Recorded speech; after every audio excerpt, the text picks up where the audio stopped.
Il a une gueule d'acteur, un sourire à la Clark Gable et pourtant il est réalisateur. Monsieur Florent Emilio Siri en personne fait son cinéma tout de suite dans les studios de Radio France.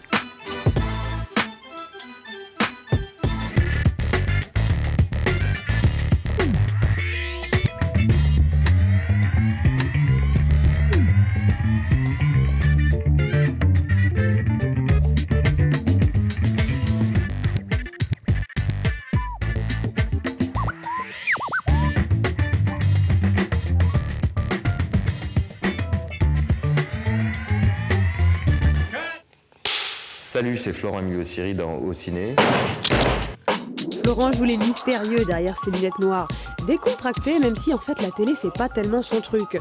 Trop rare sur le petit écran, le réalisateur d'Otages et de L'ennemi intime rencontre des réalisateurs de courts-métrages. Et là, pour causer cinéma, il est plutôt bavard, croyez-moi. Je me présente, je m'appelle Farassen. Je suis devant vous aujourd'hui pour vous parler de mon premier court-métrage qui s'appelle Le temps d'abattement de cils. Quand j'ai écrit ce scénario, en fait, je me suis servi de ce que j'aimais au cinéma en tant que spectateur.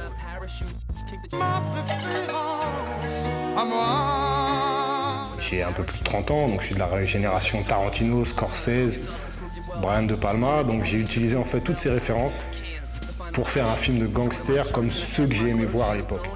Donc on peut retrouver un peu des clins d'œil à Réservoir Dogs, à Usual Suspect, à Snatch. Je vous souhaite donc un très bon visionnage.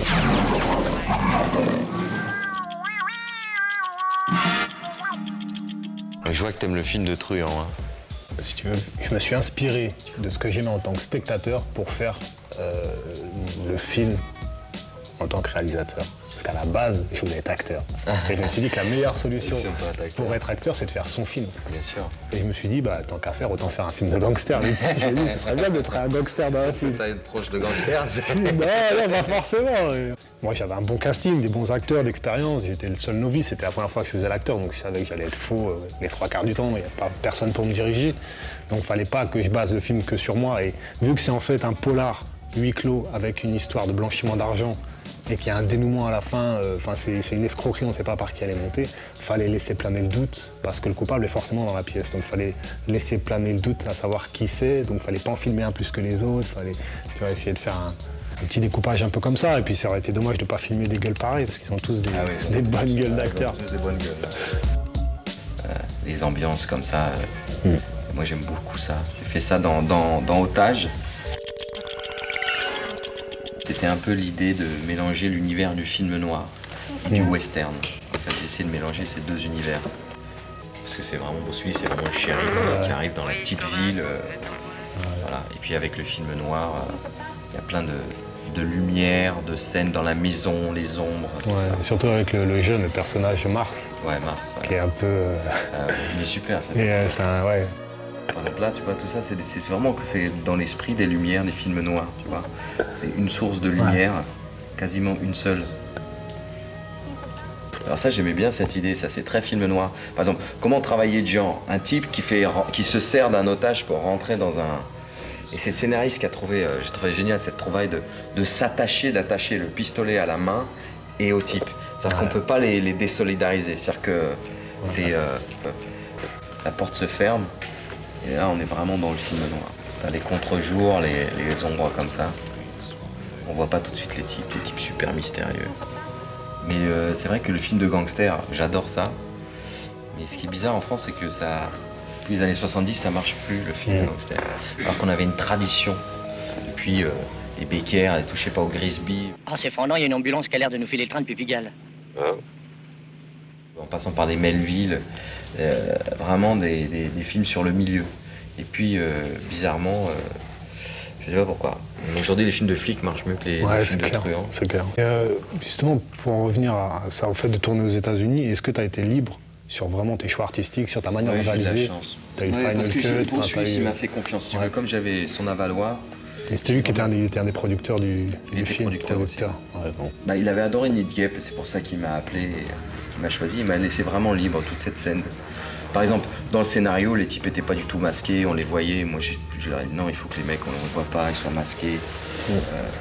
Et cette scène, il était particulièrement ému parce que c'était sa fille qui joue dans la scène.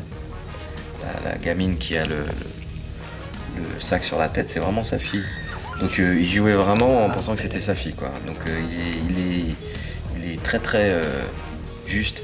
J'aime bien le moment où bon, il les libère à la fin et il se met à pleurer. Il est d'une sincérité. C'est un acteur qui vit vraiment les choses, Bruce. Il fait pas semblant, quoi. C'est pas un mec qui fait semblant. Mais ce que je voulais faire, c'était un anti John McClane. Ouais. Je voulais faire l'anti Die Hard. Je voulais faire Bruce Willis humain, sensible, vulnérable.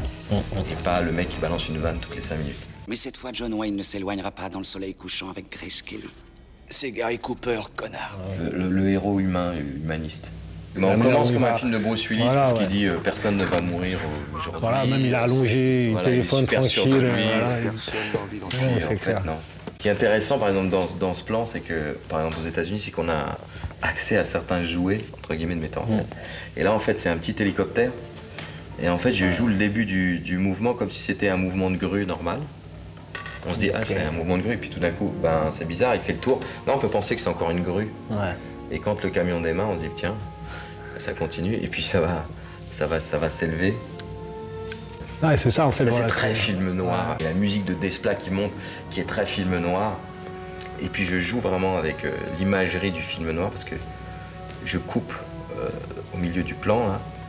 Et puis on est dans un truc très graphique, très film noir avec les ciels rouges, très les génériques de soul bass.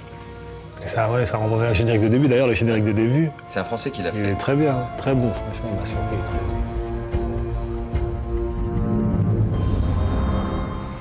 Au ciné, c'est fini.